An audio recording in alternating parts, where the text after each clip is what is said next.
Good morning, everybody. I just wanted to welcome you to our webinar for the State Share Cybersecurity Grant Program Application Assistance webinar. I see a few people are still logging in, so I'm going to give 1 or 2 more minutes and then I will be back to start the webinar. Thank you very much for your patience.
Welcome to the Office of Grants and Research State Share Cybersecurity Grant Program Applicant Assistant webinar. We hope that the information provided to you today will result in a successful application process. All attendees will be muted for the duration of the webinar so that everyone can see and hear the presentation. You will notice a box to your right where you can type in questions to ask throughout the presentation, and we will review them at the end of the webinar. If you do not get an answer to your question by the end of the webinar, we may have to research the answer and get back to you. We will send a copy of the presentation and Q&A to all attendees by the end of next week. I'm Tricia McGuirk, Senior Program Coordinator, and I'm pleased to introduce staff from the Office of Grants and Research and the Executive Office of Technology, Services, and Security assisting with the webinar today. Our Division Chief, Ben Pisadlo, we have Cybersecurity Program Coordinator, Sarah Cook, and Program Coordinator, Brian Nichols, assisting us with the Q&A. Budget Director, Steve Dommings, to review the Attachment B budget worksheet. We are also excited to have Mickey Levinska, Manager of the State and Local Cybersecurity Grant Program, and Susan Noyes, Director of Municipal School IT Technology, to bring their cybersecurity expertise to this presentation. Our agenda today is going to include, we will review the SSCGP background, eligibility, time frame, allowable and unallowable expenses, application process, submission, review and scoring. We have received great feedback on the ease of use of our online application form that once submitted will automatically be sent to the grant coordinator and a copy to yourself with all the documents. We will walk you through the application form and budget worksheet, notification, resources, and we will end with the Q&A session that I talked about earlier. I'd like to turn it over to Ben Pisadlo, the Chief of the Homeland Security Division to do the introductions of leadership and staff and the grant overview. Thank you, Patricia. Thank you very much to our state agency colleagues for attending today. On behalf of Governor Healy, Lieutenant Governor Driscoll, Secretary of Public Safety and Security Terrence Reedy, Secretary of Technology Services and Security Jason Snyder, who's also our state CIO and chair of the State and Local Cybersecurity Grant Program Planning Committee, and Susan Terry, our Deputy Secretary of Public Safety and Security. She's also our Homeland Security Advisor and the Vice Chair of the Planning Committee. And also want to thank Kevin Stanton, our Executive Director here at OGR. We are the state administrative agency. We oversee the Department of Homeland Security's grant suite to the Commonwealth. And we're very grateful to our partners at the Executive Office of Technology Services and Security, the Secretary and State CIO Snyder and his team, Susan Noyes, Mickey LaVisca, and all for the close partnership in developing this complicated and exciting program to really elevate our cybersecurity posture across the Commonwealth at the local level, as well as the state share program. The purpose of this grant is a competitive solicitation for our units of state government within Massachusetts interested in preventing, protecting against, mitigating, and responding to and recovering from cybersecurity threats and attacks. The Office of Grants and Research will make available approximately $1,822,429 in funding to units of state government through this program to assist in strengthening cybersecurity while reducing systemic cyber risk. And this is all to keep pace with today's cyber threat environment, which we all know is rapidly evolving, emerging, and challenging. Massachusetts government entities must adopt key cybersecurity best practices and advance towards a zero trust architecture. So that's our shared and unified purpose. We look forward to working with all of our state agency partners and advancing together and improving our cybersecurity for the Commonwealth and also supporting our local communities in that endeavor. And I turn it back to Tricia, or I guess Sarah, I think this is where you pick up. So thank you so much. And there you go. Thanks so much, Ben. Hi, everyone. Good morning. Thank you for joining us. My name is Sarah Cook. I'm a program coordinator here at the Office of Grants and Research. Just going to review a few topics in regards to this grant with you today. Eligibility for this grant. Only a Massachusetts unit of state government, for example, a state agency, authority, or state institution of higher education is eligible to apply.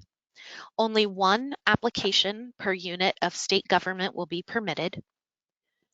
The maximum award amount for a unit of state government is $100,000.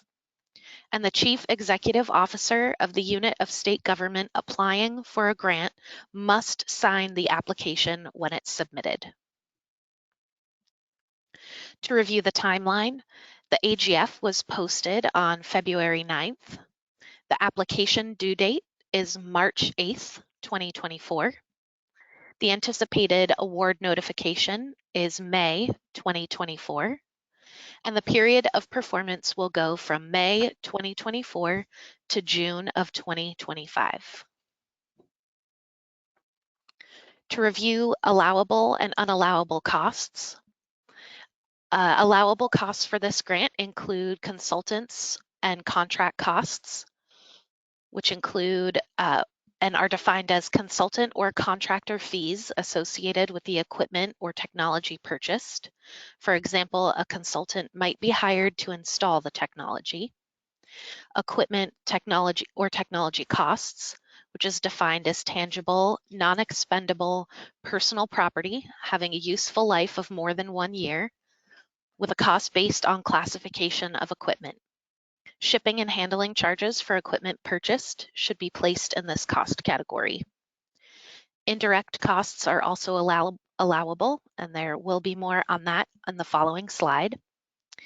Other costs can be defined as supplies directly correlated to the equipment purchased, for example, ink or paper for a printer, batteries, etc.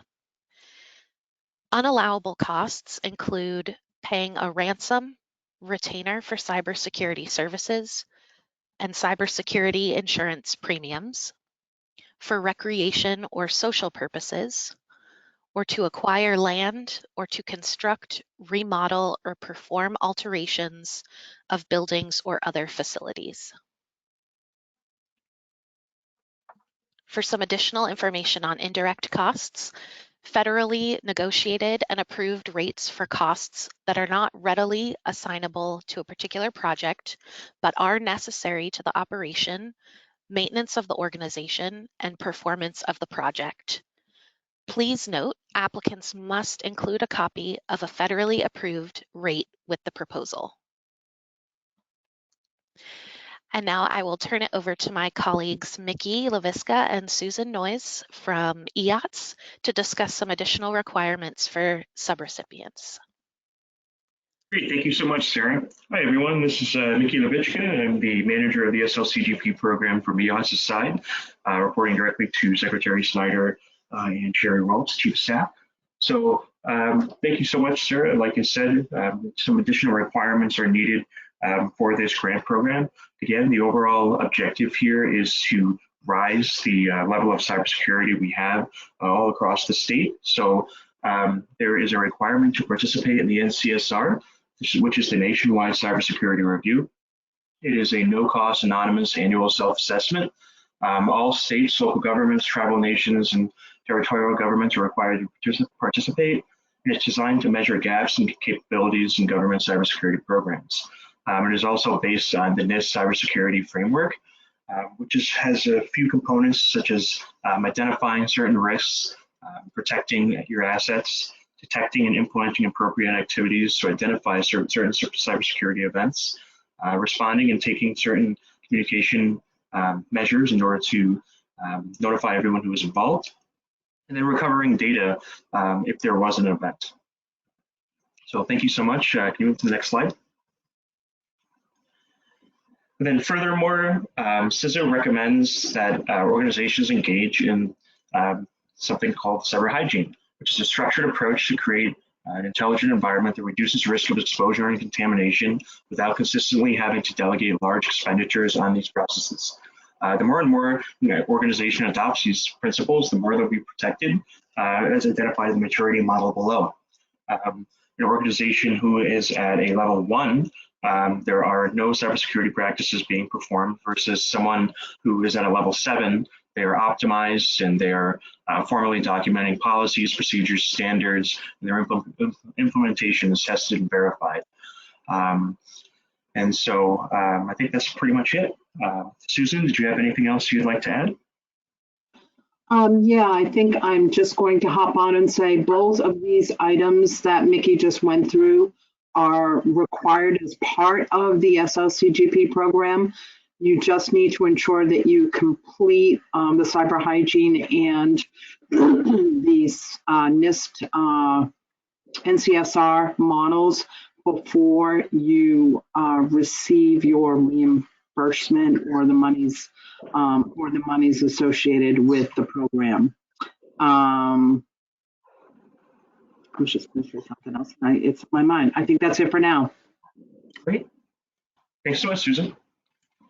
Great, thank you so much. Now we're on to the application process. I'm going to open up the application.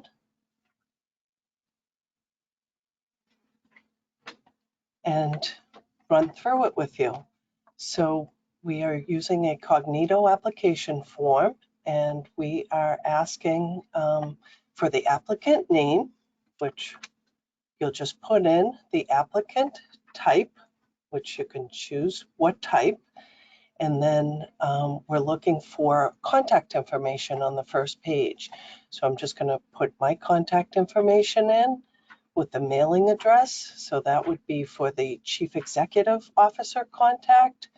Then we're looking for the grant point of contact. So this would be the person that would be primarily responsive to OGR's request and to submit the reports and reimbursements.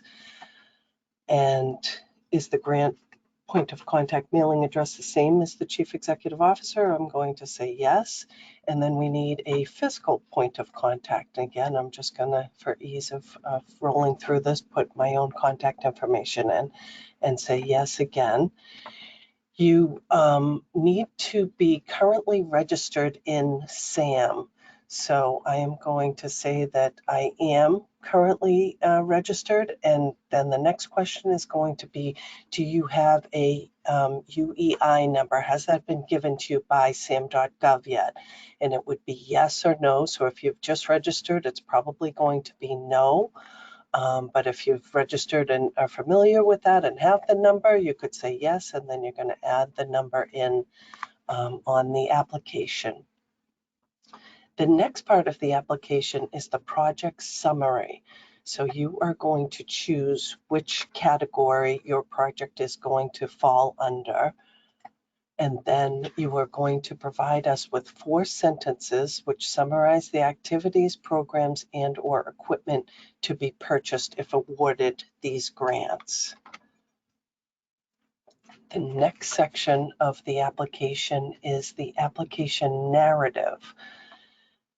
So you are going to use this space provided to describe the organization that will benefit from this award, including its mission, activities, and communities served.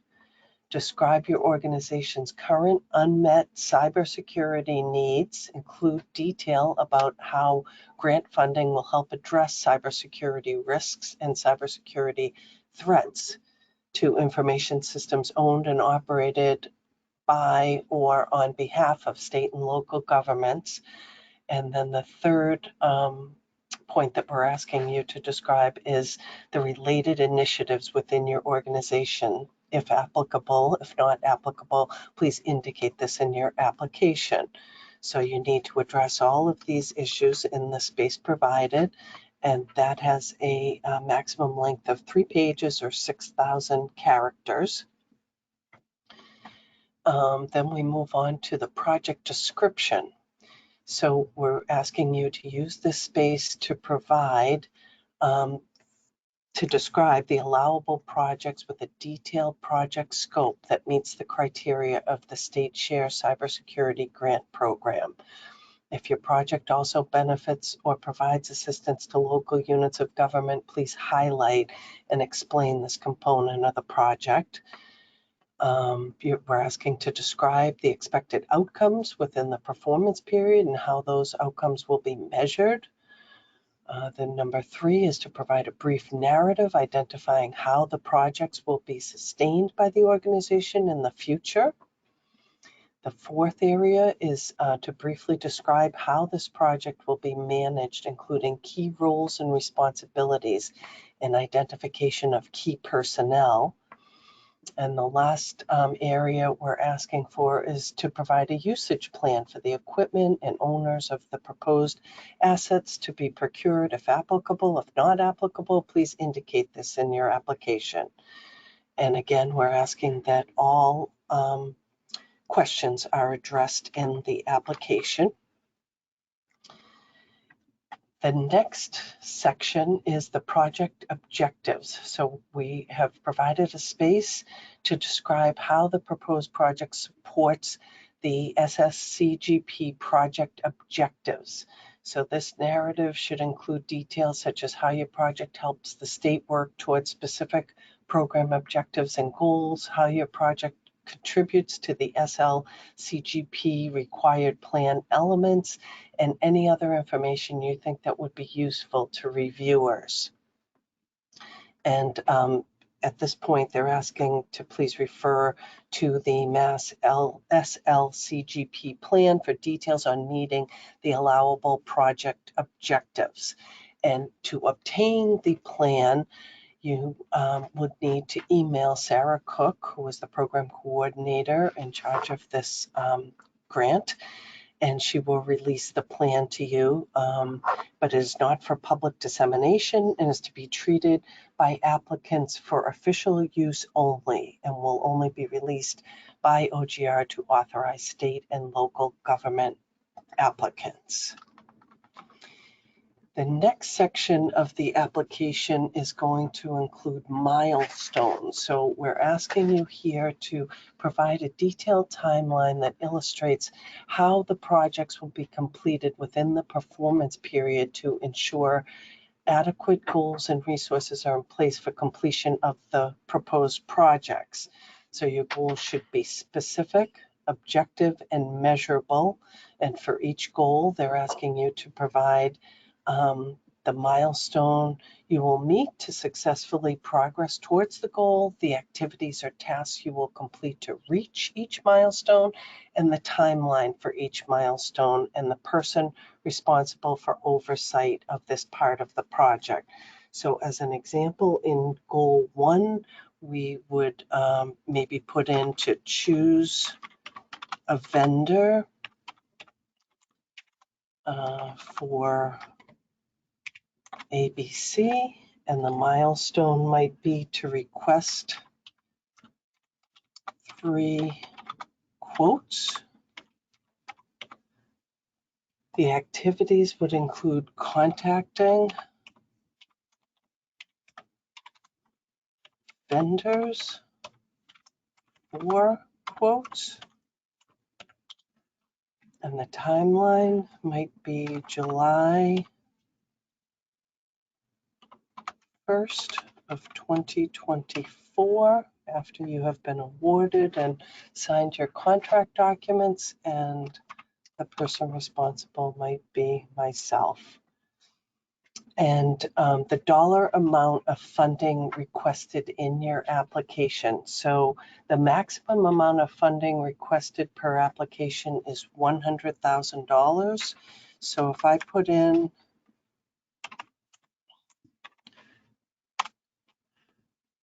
$100,000, and I was trying to make it over budget.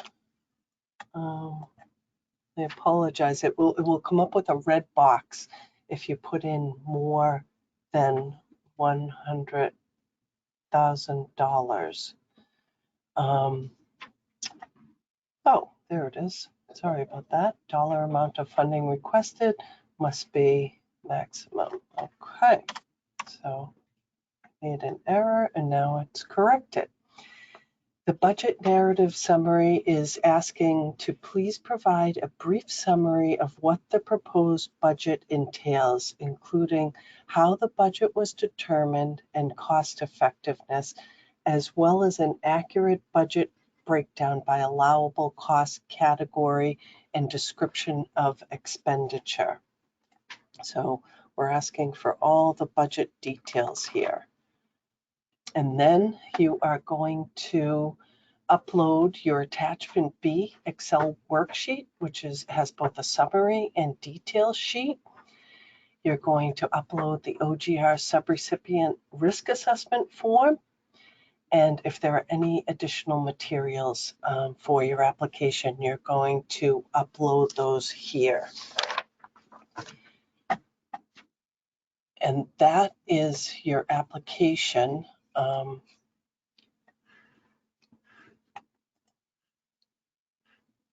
And these slides just really review what I just went over in a little more detail on the application.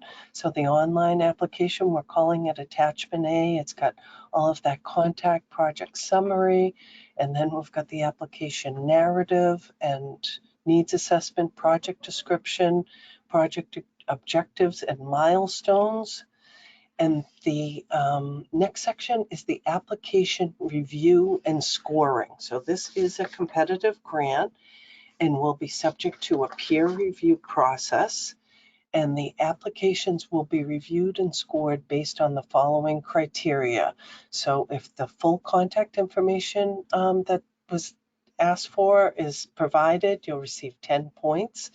The needs assessment, if there's a good description of the organization that will benefit from this award and current unmet cybersecurity needs and related initiatives within your organization, you can receive up to 15 points. The project description is going to have you describe the allowable projects, expected outcomes, and how they will be measured, identify how the projects will be sustained by the organization, management of the project, key roles, responsibilities, personnel, usage plan for equipment. That's got up to 25 points can be awarded.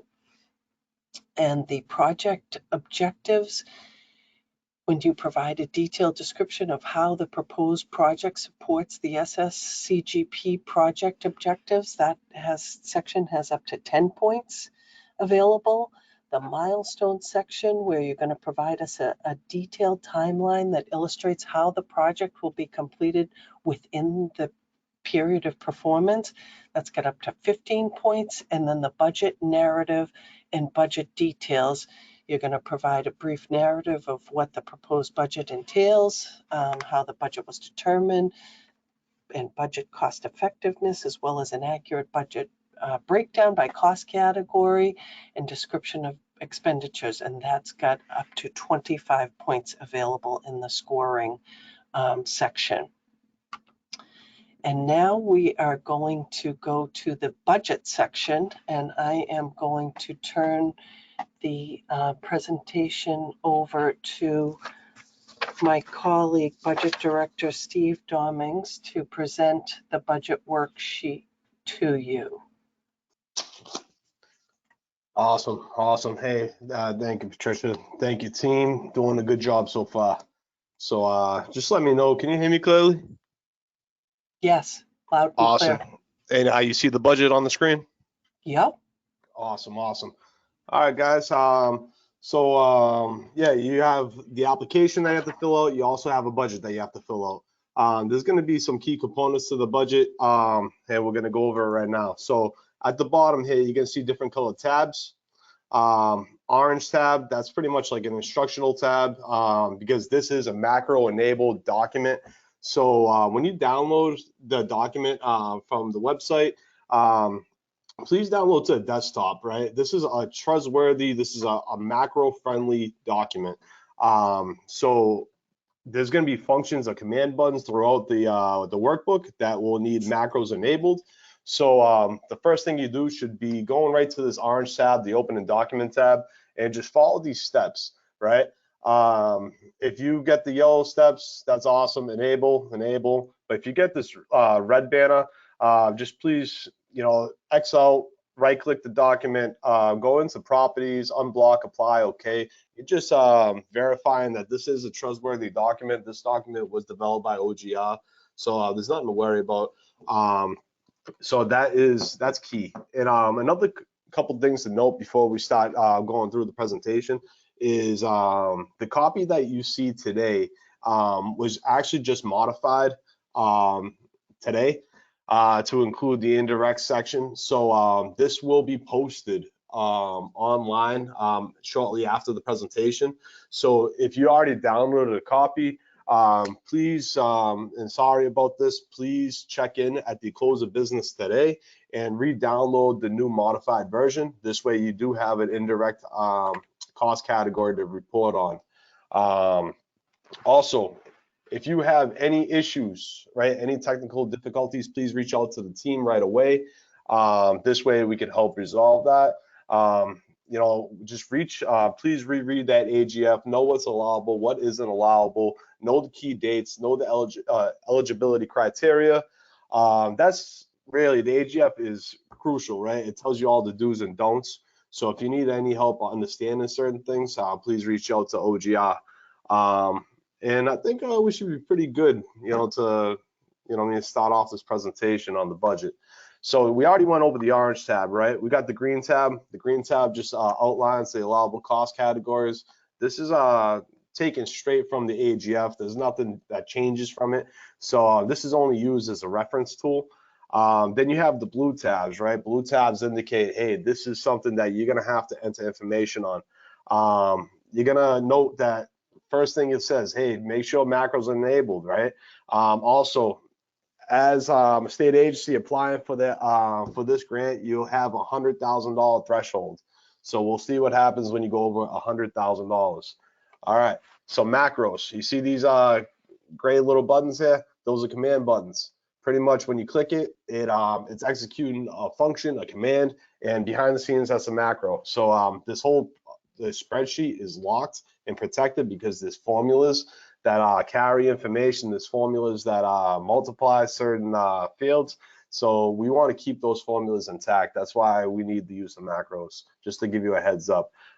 If you need information, click these macros, right? The add button, the adds rows. If you don't want to have a row there, well, you can click inside that row and hit delete, and it'll delete. So yeah, let's start doing this real time. Okay, so the first thing you're gonna do is definitely read that AGF. But yeah, enter the consultant and contract's name, right? So in this one, we're just gonna go with company A. We're gonna do the pay rate, right, of $81.25. Now you're gonna notice that when we do the pay rate, right, field B, and nothing in field C, quantity, no cash expenditures, right? And column E is populating. That's an issue, right? Because we want those cash expenditures to populate, because that's letting us know how much you're looking for in terms of an award. So in order to get the cash expenditures populating, right, you have to enter something in the quantity input box, right? So let's just say they're going to work 8 hours, and as soon as you put the 8, you get $650 populating there. Just note that cash expenditures is the product of pay rate and quantity. So pay rate times quantity equals cash expenditures. You can't have one without the other, right? So we saw what happens if quantity wasn't entered, no cash. If pay rate isn't entered, no cash. So let's get that back there. We need something. And we want helpful, brief description on what the contractor will be doing for you, right? So use that description field. Just don't leave it blank, don't leave it bare. A sentence or two. It does help us out, just knowing what is being provided in terms of service, especially with the equipment. Like what's that equipment actually about? Be a little descriptive. Other, so on and so on. So we're gonna do another thing, right? Company A or company B, maybe you're going somewhere else, and we'll just say maybe $32 an hour. Pretty good these days with inflation, huh? So what else is this company doing? And just showing you, right? 81.25 times 8, 650, 32 times 12, 384. You add those together, you get the 1,034. At the bottom, you get the grand total. The grand total down here just it accumulates everything else with all the other cost categories. We'll see that in real life. But you notice as soon as you enter information here, right? In the budget details section, you look over the budget summary section, it's being brought over. So think of this, right? Budget detail, you're itemizing everything. This is the before and the budget summary. That's a beautiful recap, and I like to call that the after. So you need to enter information in the budget detail section in order for it to be brought over the budget summary section. So now, if we were to need to add another contractor row, just add a row. And wow, row added. So it's nice. That's the good use of that. Now we're just gonna enter some random numbers here, and provide a brief description, and so on and so on. Same thing, right? That same functionality is gonna apply, right, for equipment, other, indirect. So we'll just say item A. Just speed it up. Item B. 1200. We'll say 2 of those. What is this actually for? Item B, maybe 365 days in a year. I don't know, 1 year. Yeah, again, what is it for? Okay, so I'm assuming that everybody understands the functionality, so we'll skip over the other. Something I like to note is this indirect section. For state agencies, for the most part, everybody enters their expenditures into miles. This is going to be a federal grant tied to a program code. With federal grants, especially with that appropriation type 4, 4F. Now that's letting us know that there will be indirect that ties, right? So every agency, for the most part, has the indirect rate agreement that's already been approved. And anything like when you class, right, an expenditure in Mars, there's object codes or object classes that you use to code it, right? So in that case, make sure you take a look at your indirect rate agreement and take a look at all the other line items here, right, that you're classing or you're going to be hidden up in Mars. Well, in this one, company A, maybe I want to say that's going to be a UU. Maybe that's going to be a UU. Item B, who knows, maybe KK, maybe this one's a UU. Well, depending on how you're going to class those, right, add a couple lines for indirect, and we're going to say company A. We're going to say, okay, for the contracts consultants, right, because we know theoretically, right, the indirect rate agreement says that anything tied to UU is going to get hit up under a certain indirect rate agreement. So we'll say 650. We'll say that our indirect rate is only 15%, and we know that if you're going to put something here, you're already submitting the indirect rate agreement with the application. Just say we're going to code it as UU. This helps us on the back end, especially of the accountants, looking over the budget to make sure that you know, I mean, you're budgeting properly, right? Because we don't want to go and we don't want to like give out money and then realize that like, hey, $100,000 was just given to an agency, and well, everybody was unaware that maybe 15% is getting hit up on that $100,000. So you know, as soon as you put in an expenditure, controllers, they're gonna swoop in, they're gonna take the indirect, and then now that allocation that is being taken for indirect is less you have for your project. So we want to make sure that you know the right amount of funds are budgeted in each case. So in this case, right, we'll say, okay, maybe item A from what's it called, from equipment is also getting hit up. So we know that $2,400 theoretically, right, is going to be applied to indirect. So 2,400, 15, maybe you have KKs. That's subject to indirect. And you notice that as soon as you do that, 9750, 360, everything's getting subtotaled here, you know. So we're going to go back, budget summary, everything gets brought over, and now just please, right, enter the name of the agency that you currently work for, enter in that box. Whoever is filling out this application, you could sign this a couple different ways, right? You could go into insert shapes, this little scribble function. Try it to the best. For me, I've been doing this over and over. I'm still having a hard time with it, right? But just do your little signature, enter your name and title, the date that you're actually filling out the budget, and then you could click save, right? When you click save, you can upload this right to the Cognito with the application. And there's another function, right, that you could also do. You could also do budget detail. When you go back to this tab right here, click the print PDF button. And what the print PDF button is it's a little tool that helps consolidate.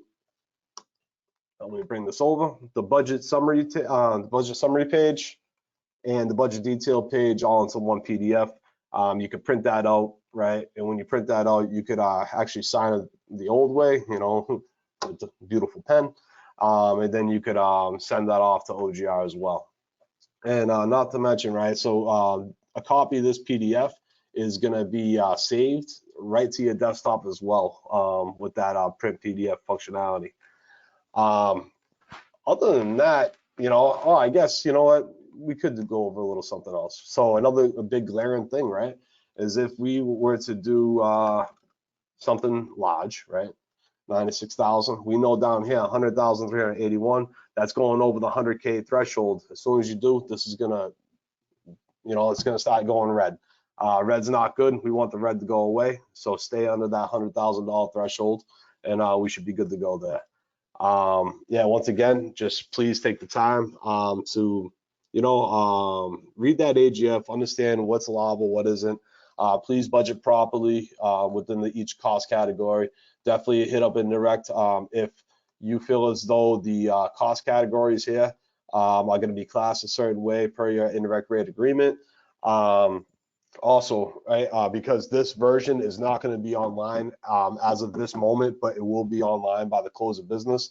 So at the end of today or tomorrow morning, please revisit mass.gov, re-download the new version, and start navigating through it, right? Start testing out the functionality, make sure those macros are enabled. Once again, it's a lot easier if you download a copy to your desktop. Ironically, right, cybersecurity grant, and we're having you do something with macros. But this is friendly. This was built in-house, so this is a trustworthy document. It seems as though when you start working these Excel macro-enabled documents off of like a cloud-based server like SharePoint, sometimes there's complications. So that's the reason why we're recommending just to keep it on the desktop to make this as easy as possible. But other than that, yeah, if you have any issues, please reach out to the team. We're always here to help. I believe that's it for me. Back to you guys.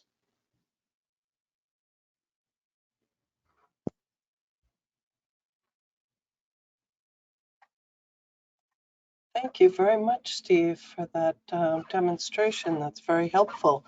At this point, we are going to be moving along to the plan. I'm going to turn it over to my colleague, Sarah Cook. Thank you, Tricia, and thanks, Steve, for that great demonstration on the attachment B. So just reviewing the Massachusetts state and local cybersecurity plan, applicants must identify an allowable project from the list of project objectives specifically defined in the plan. The 5 objectives from the plan are outlined in the AGF. A copy of the plan can be obtained by emailing me, sarah.e.cook@mass.gov. The plan is not for public dissemination and is to be treated by applicants as for official use only. OGR will also be vetting all requests for the plan.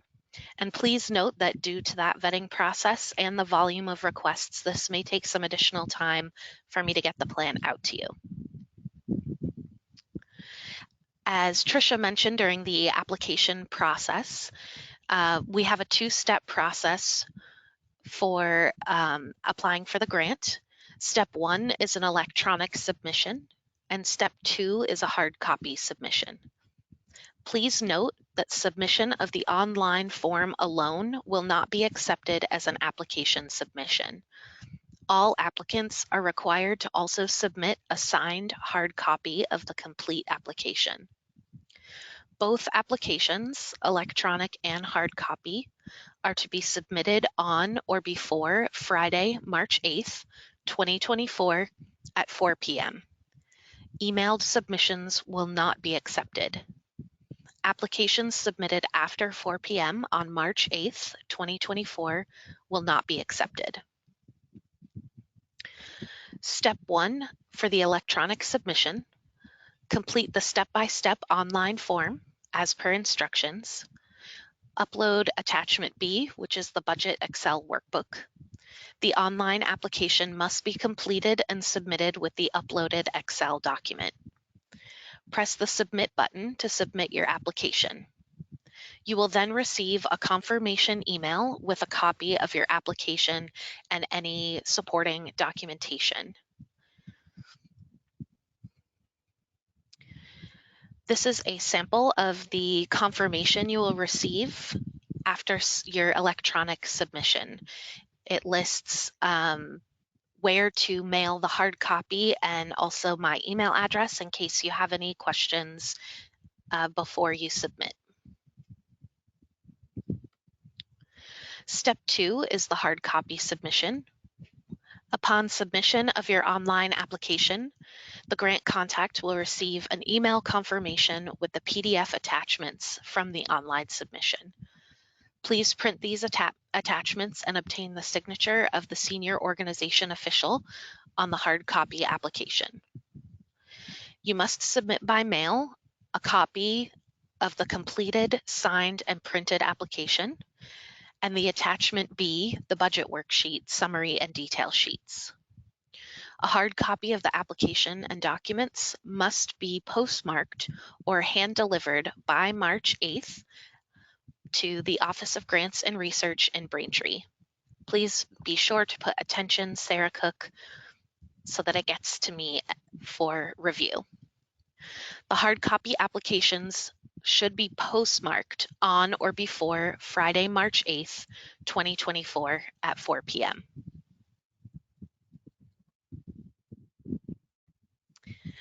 And now I will turn it back over to Tricia.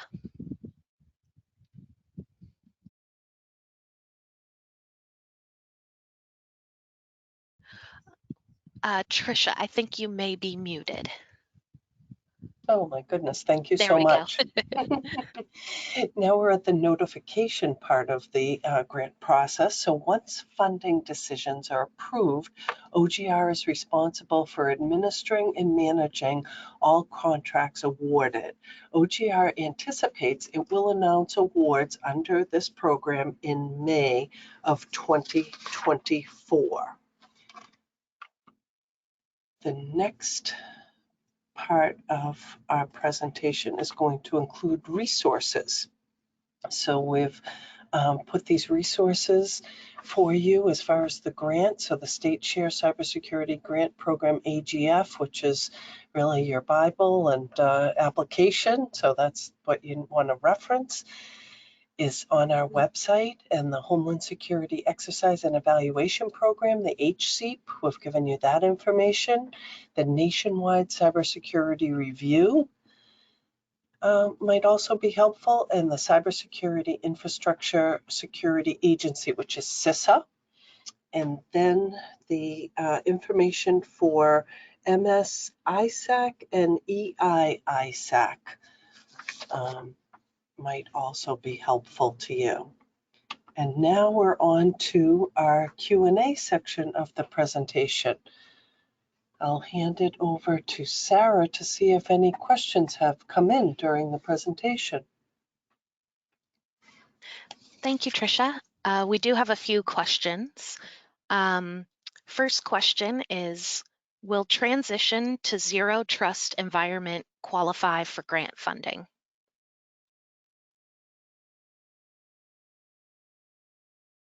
I would defer to our colleagues at EOTS to answer that. Susan or Mickey want to respond? Sure, no problem. This is Susan. Again, there are 5 projects that are approved for this particular application period.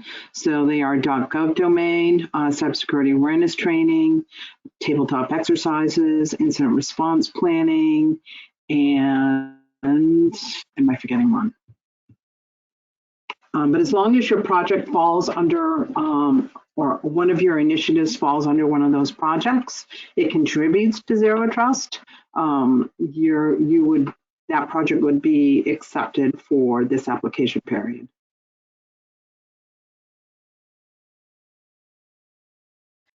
Thank you, Susan. Next question, is the application available offline for us to work on with our teams internally prior to submitting?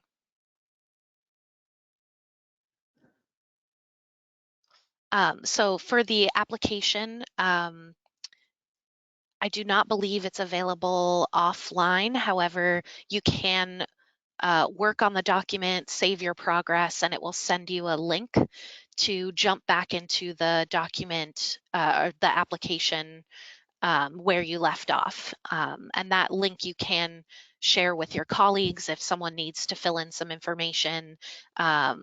After you've entered your information, you can definitely share that link with your colleagues to work on the application together.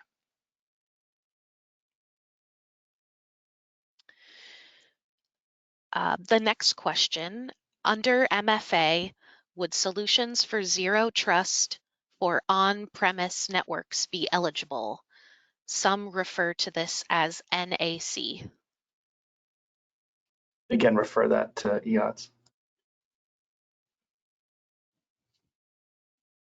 Yeah, that I would need more clarity on. So I'm not sure who asked that question, but I would suggest we take that down and circle back to them because I just want to make sure that we're responding to the actual question that addresses their need. Sure. If you'd like to email me that question, my email's here on the screen. Please feel free to reach out. And if you have any additional context or information you can provide, please do so. And I will connect with our team at EOTS to get an answer for you. Sounds good. Next question, are the funds released to the organization at the beginning, or will it be a reimbursement of spent costs? So this is a reimbursement grant.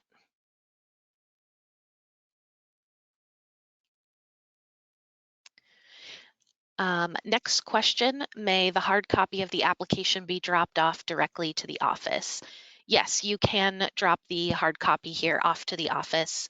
The address is in the confirmation email you will receive once you complete the online application. It's also listed in the AGF. Next question, is this the first year of the grant program? If not, do we have examples of fully fleshed out applications or projects that have been undertaken?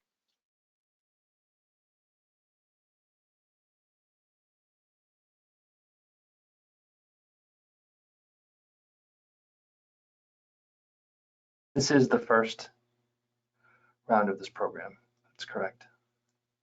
I'd refer to EOTS as far as comparable or similar programs.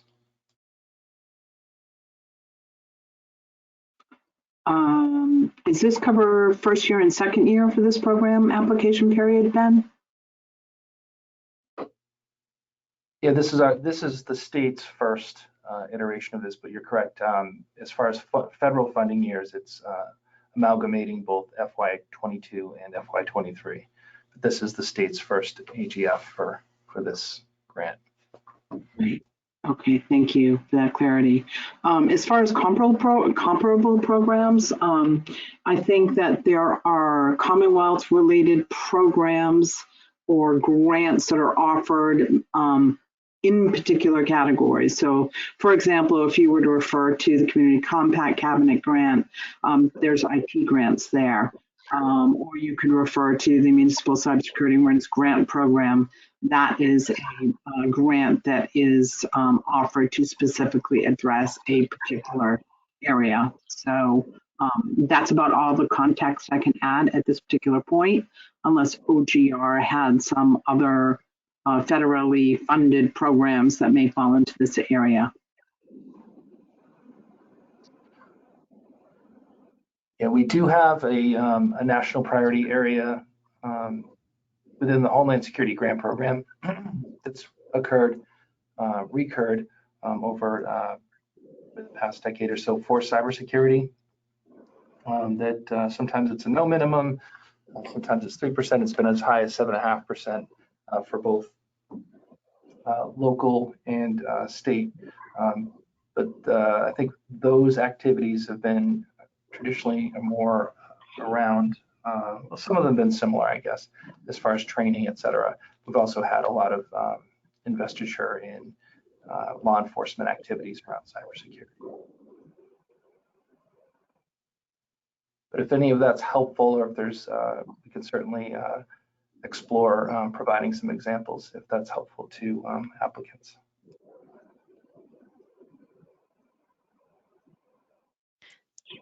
Thank you, Ben and Susan. And if anyone does need additional information, please feel free to reach out to me via email, and I can follow up and get you those details.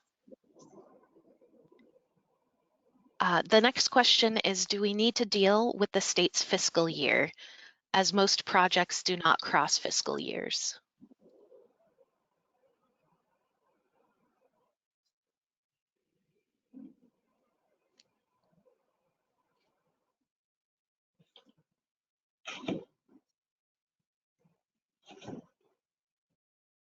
Can you repeat that one more time, Sarah? Yes. Do we need to deal with the state's fiscal year, as most projects do not cross fiscal years?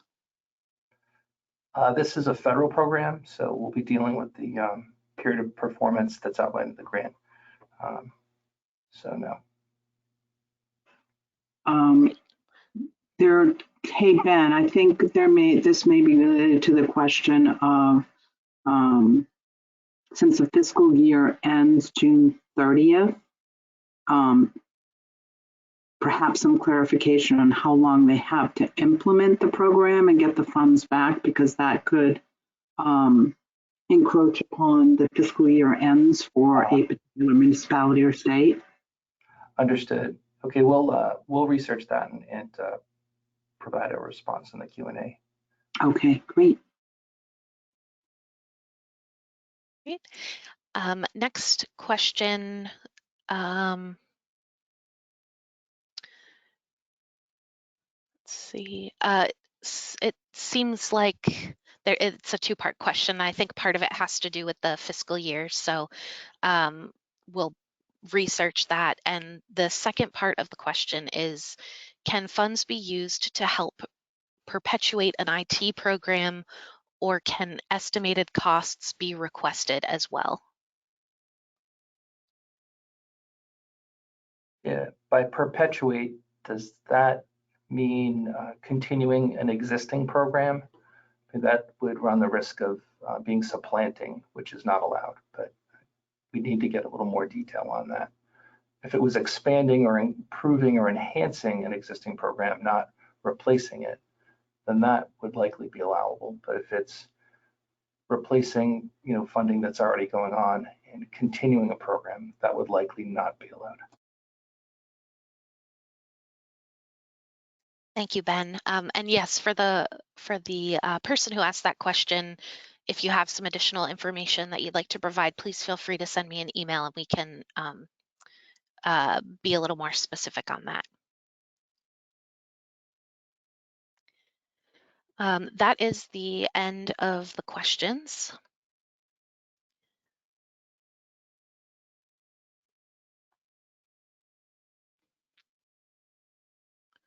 Okay, if there are no more questions, I believe that will conclude our application webinar.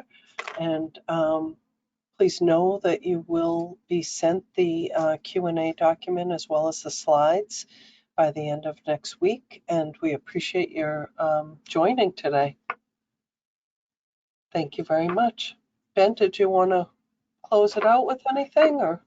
Sure, thank you, Patricia. I just wanted to thank Mickey LaVisca, Susan Noyes from EOTS, and certainly Secretary Schneider, our State CIO and Secretary of Technology Services and Security, and the chair of the SLCGP Planning Committee, as well as our Deputy Secretary, Susan Terry, who's been our Vice Chair and Homeland Security Advisor, in really putting this program together with a lot of thought and consideration of how to approach this with the intent. The intent of this grant, this inaugural grant from the Department of Homeland Security, from both FEMA as the grant administrator that we work closely with, and CISA, the Cybersecurity Infrastructure Security Agency that we also work closely with, and EOTS works closely with, is to really develop partnerships and help build up really kind of fundamental cybersecurity measures to level all boats.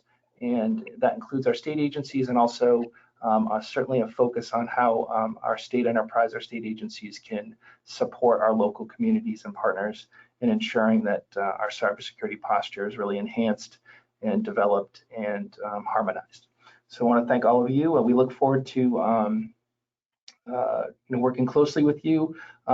Again, Sarah Cook is our point of contact, and she will be in close communication and constant communication with our partners at EOTS, and making sure that we get timely responses to you and clarify any questions.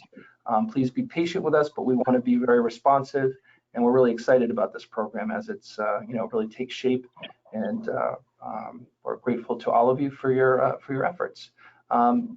Mickey or Susan, did you have any remarks? Nothing else to add, Ben. That was very well said. Again, we are very, very excited for this program, and thank you all so much for your interests. We're very excited to improve cybersecurity across the state. So thank you so much for your time today. Susan? My sentiment exactly, and I look forward to working with any state agencies and or municipalities with regard to the program as we move forward. Thank you. Great. Thank you all so much. Thanks, everyone.